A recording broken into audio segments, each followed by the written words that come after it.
To conveniently control your smart home, all you need is the free eNet Smart Home app. This is available for iOS and Android. In this video, I will take you through the whole process using an iPhone. Step 1. Starting up the app.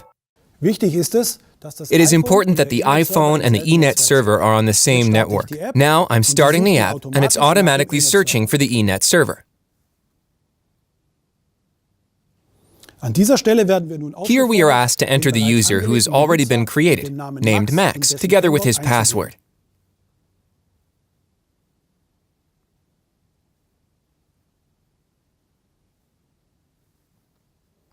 Then we need to press Login to eNet Server. The iPhone is now downloading the project from the eNet server. This takes a few moments. Step 2. App Structure. The app will now show you the 4 menu areas. These are My Home, Rooms, Automation, and System. The My Home page can be customized with favorites and scenes specific to the user. We will see how this works later. Step 3. Rooms. Rooms contains the building structure created in eNet Smart Home Connect with floors and rooms. From here, you can switch to the various rooms and view the room info.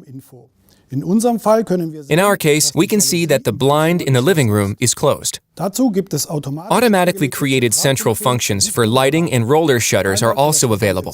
One for the entire home, here at the top, or for each floor. If we tap on the light symbol here, we can turn the lighting on for the entire home, or using the example of the ground floor, we can raise or lower the blind centrally. And here we can see the living room. All the actuators that we created during commissioning are here. The individual devices can be operated directly in the room view. If we tap on the individual devices, we are taken to their detailed view and can fine-tune specifics, such as dimming a luminaire to a precise value. Let's use the ceiling light as an example. At the moment, it's switched off. With one tap, I can turn it on fully, but I can just as easily dim it to a precise brightness. I also have the wall luminaire here. In this case, the luminaire can simply be switched on and off. If we want to use this function more often, we simply tap on the star in the top right corner, and this device is now set as a favorite. Now let's go back to My Home. There we will find the favorite we've created and can quickly revert to it. Step 4. Automation Overview. Now let's take a look at automation. In this section, you can create scenes, timing functions, and IfThen rules. Step 5. Creating scenes.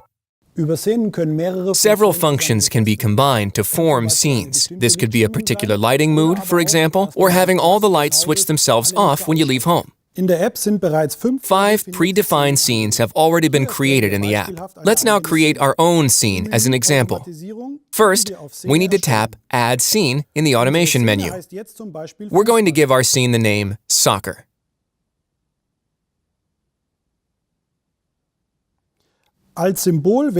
So let's choose a soccer ball as the symbol. To apply the room situation to the living room, we need to tap Add Action, then go to Apply Room Situation and choose Living Room. Add Action adds all the room's devices with their current status as an action. Finally, we need to save this scene by tapping Save in the top right corner.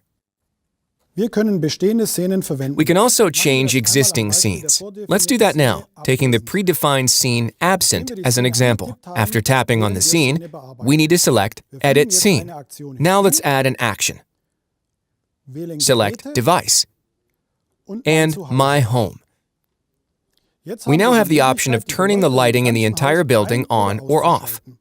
We'll select Switch Off Lights, Add Action, and then save the scene by tapping Save. We can also edit our favorites in My Home very easily. At the moment, we can see all of our favorites, but if we use the Edit button, we can also turn off the specific favorites that we don't need right now, and apply this with Done. Now we can only see the 2 scenes that we just created.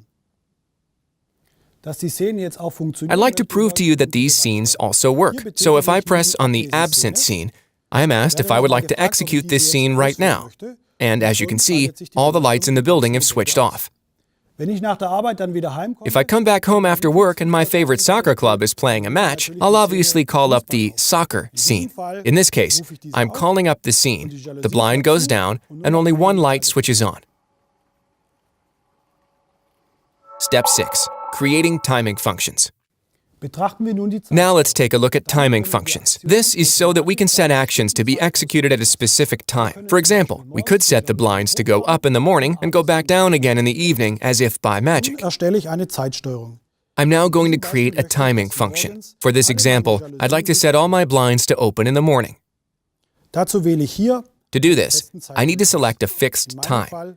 In my case, 8 a.m. I also have the opportunity to define the weekdays here. Obviously, I'd like a lie-in on the weekend, so I'm deselecting Saturday and Sunday. Via Add Action, I now need to select the devices to be linked to this action. In my case, I want all the blinds in the house to go up. I am now including this via Add Action and saving everything with Save. Step 7. Creating IfThen rules. With if-then rules, specific actions can be executed if an event occurs. We have left the bottom rocker on our wall transmitter free for our customers. Let's assign the soccer and absent scenes to this rocker. We'll now link our wall transmitter with the soccer scene via add rule, so we'll also call it soccer here.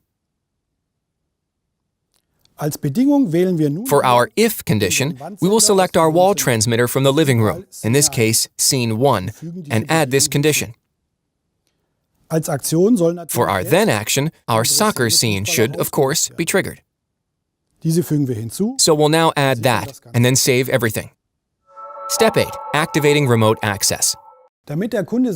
To enable customers to control their home even when on the move, the remote access feature must be activated. To do this in the app, they simply need to switch to System, where they will be able to activate the remote access function under Manage. They then simply have to create a user account at my.enet-smarthome.com. The user account data can then be used to log in here, after which customers have access to their smart home from absolutely anywhere.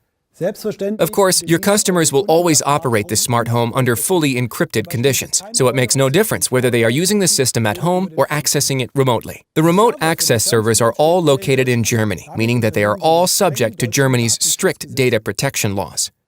I hope that you found this tutorial useful and that setting up the app is now child's play. I look forward to seeing you again soon. Until then, all the best.